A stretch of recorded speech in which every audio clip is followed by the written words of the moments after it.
প্রথমবারের মতো যুক্তরাষ্ট্র থেকে গম আমদানির কার্যক্রম শুরু করেছে বাংলাদেশ সরকার। এর অংশ হিসেবে ৫৬,৯৫৯ মেট্রিক টন গম নিয়ে চট্টগ্রাম বন্দরে বহির্নোঙরে পৌঁছেছে এমভি নর্থ স্ট্রাইট নামের একটি জাহাজ। বাংলাদেশ ও যুক্তরাষ্ট্র সরকারের মধ্যে স্বাক্ষরিত G2G চুক্তির আওতায় মোট ৪,৪০,০০০ মেট্রিক টন গম আমদানি করা হবে। এর প্রথম চালান হিসেবেই এই গম এসেছে বাংলাদেশে। চট্টগ্রাম সমুদ্র বন্দর উদ্ভিদ সংগ্রহ নিরোধ কেন্দ্র ইতিমধ্যেই জাহাজে থাকা গমের নমুনা সংগ্রহ করেছে। মান পরীক্ষায় সন্তোষজনক ফল পাওয়া গেলে দ্রুত খালাসের অনুমতি দেওয়া হবে বলে জানিয়েছেন কেন্দ্রের উপপরিচালক ডক্টর মোহাম্মদ শাহ আলম।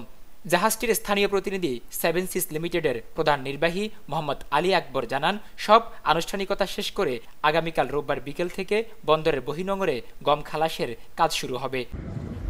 প্রথমবারের মতো বাংলাদেশ এবং আমেরিকা সরকারের সাথে সম্পাদিত G2G চুক্তি নাম্বার 1-এর অধীনে প্রথম জাহাজ এমভি নর্থ স্ট্রাইট ৫৬,৯৫০ টন গম নিয়ে আমেরিকার ওয়াশিংটন কালামা বন্দর থেকে চট্টগ্রাম বন্দরে কুতুবদিয়ায় আজকে নোঙর করেছেন।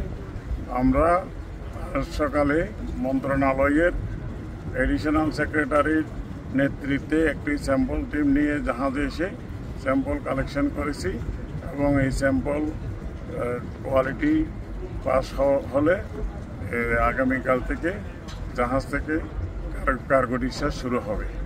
জাহাজে থাকা মোট ৫৬,৯৫৯ টন গমের মধ্যে ৩৪,১৭০ টন খালাস হবে চট্টগ্রাম বন্দরে, আর বাকি ২২,৭৮৯ টন গম যাবে মোংলা বন্দরে।